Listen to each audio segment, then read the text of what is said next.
যুক্তরাষ্ট্রে পর্দা উঠেছে ফুটবলের ঐতিহ্যবাহী টুর্নামেন্ট কোপা আমেরিকার ৪৮তম আসরের উদ্বোধনী ম্যাচেই উত্তর আমেরিকার দেশ কানাডার মুখোমুখি হয় দক্ষিণ আমেরিকার দেশ ও ডিফেন্ডিং চ্যাম্পিয়ন আর্জেন্টিনা।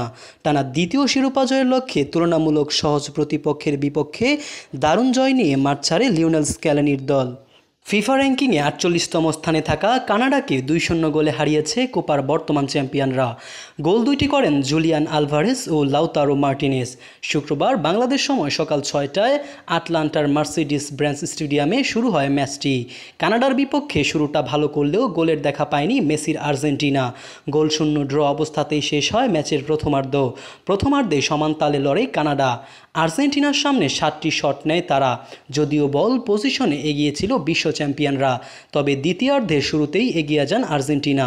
৪৯ মিনিটে অ্যালেক্সিস ম্যাক অ্যালিস্টারের অ্যাসিস্ট থেকে ৬ গজ বক্সে বল পেরে দেন জুলিয়াস আলভারেজ। ১-০ ব্যবধানে এগিয়ে যায় আর্জেন্টিনা। গোল হজমের পর আক্রমণের মাত্রা বাড়িয়ে দেয় কানাডা। ডি বক্সে মুহূর্তেই আক্রমণ চালালেও গোলমুখে তেমন শট নিতে পারছিলেন না তারা। উল্টো ৬৫ মিনিটে প্রতিপক্ষের গোলরক্ষক ও একজন ডিফেন্ডারকে পেয়েও গোল করতে ব্যর্থ হন মেসি। তার শট ডিফেন্ডারের পায়ে লেগে ফিরে আসে। মেসি সুযোগ মিস করার পরেই গোলের সুযোগ পেয়েছে কানাডাও, কিন্তু জোনাথন ডেভিডের শট একটুর জন্য লক্ষ্যভ্রষ্ট হয়।